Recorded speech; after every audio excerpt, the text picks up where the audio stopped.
Hey everyone, and welcome to today's Explainer.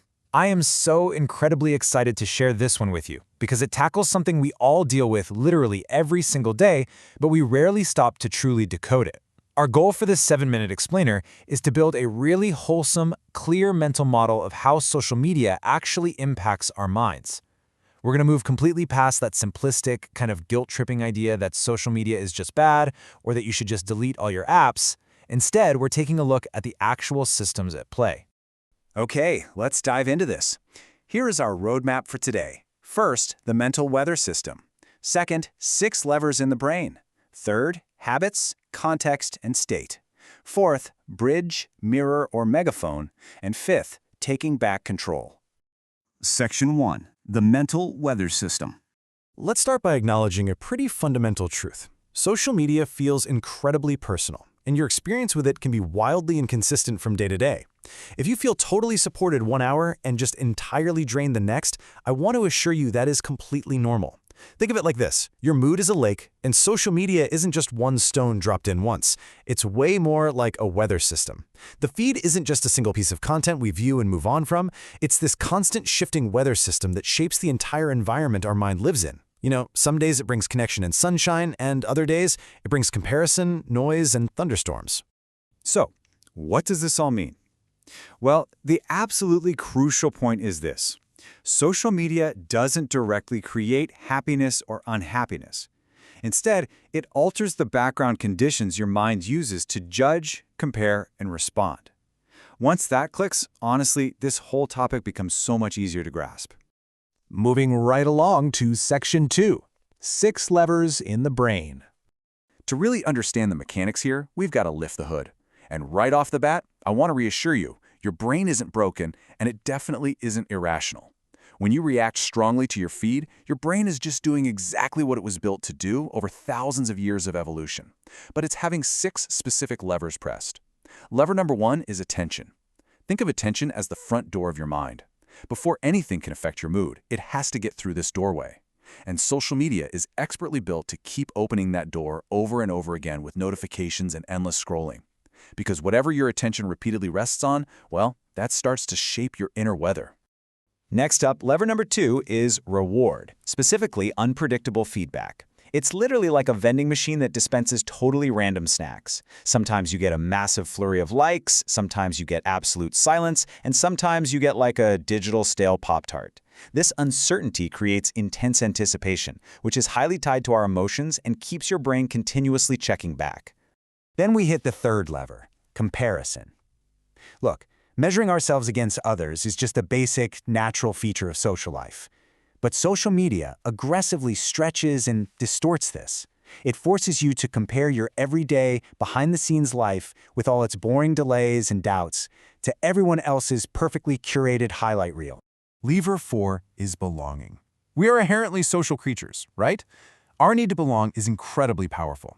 Social media can act like a fire. It can warm you with real community and shared jokes, but it can also expose you to the freezing wind of rejection.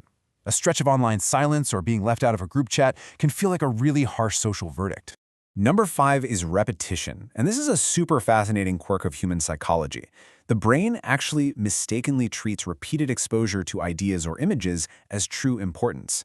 So if you see the exact same outrage or the exact same beauty standard over and over again, your mind starts to build a distorted model of reality, basically assuming, oh, that's just how the whole world is. And finally, the 6th lever is feedback. Fast feedback essentially acts like a really noisy mirror. It takes your identity and your social responses and turns them into measurable, highly public numbers. It filters your worth through algorithms and timing, bringing you either a sudden rush of validation or, on the flip side, a deep, lingering sense of insecurity.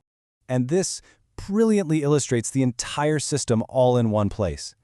These 6 levers, they absolutely do not work in isolation. They loop together. Attention feeds comparison, which affects belonging, which triggers reward, bringing you right back for more attention. Again, this isn't some malicious movie villain secretly controlling you. It's just your totally normal social wiring interacting with a highly engineered environment. All right, Section 3, habits, context, and state. So if the app has all those levers, you and your own emotional state actually act as the steering wheel. To unpack this, we first have to look at the hidden structure of habit. Every habit is a loop. It starts with a cue, maybe that's boredom, loneliness, or stress. That triggers the routine, opening the app and scrolling, which then delivers a reward, a quick hit of distraction or novelty. Once this loop forms, opening the app stops being a conscious choice at all. It just becomes an automatic, default response to even the slightest bit of discomfort in your day. Now, here is where the emotional math gets really interesting. The feed itself doesn't actually change in the moment, but the meaning of the feed changes entirely based on what state you bring to it. For example, if you open the app feeling calm and connected, the feed usually feels pretty entertaining. But if you open that exact same feed feeling tired or insecure, your brain scans for evidence to confirm that low feeling, suddenly making the app feel loud, draining, and just full of harsh comparisons. Section 4. Bridge, mirror, or megaphone. You see, the type of connection we seek dictates what role the platform is actually playing in our lives. Social media isn't just one monolithic thing. Is your app acting as a mirror or a bridge? The mirror reflects your image back to you, constantly inviting this anxiety-inducing self-evaluation based on likes and views. But the bridge?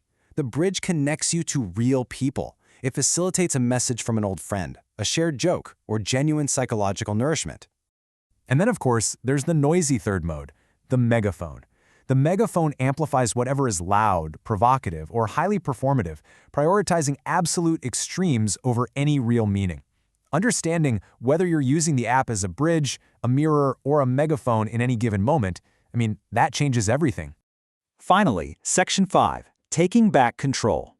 Now that we can clearly see the moving parts under the hood, we literally have the power to step off autopilot. You are now in a position to adjust the system. That really common advice to just use it less is often way too simplistic because it treats social media like a volume knob rather than an entire environment. Instead, I want you to pause and ask yourself, what is this app doing to my attention, my comparisons, and my sense of belonging right now? Ask yourself, is it filling a genuine gap in belonging? Or is it just feeding a habit loop built around sheer boredom and anxiety? Take a second to reflect on whether you're genuinely seeking real connection when you open that app, or if you're just blindly chasing a rather brittle kind of metric-based validation. Next, think about this. Is it amplifying comparison around something deeply important to you, like your career, your parenting, or your body image? Try to recognize those hidden cues driving your scrolling. By asking this, you move away from just judging yourself for feeling bad, and you start analyzing the actual system itself. And that brings us to a final, pretty provocative question to leave you with today. What function is this app actually serving in your life right now? Because when you can answer that honestly, you stop being just a passive consumer of a weather system, and you become the architect of your own mental environment.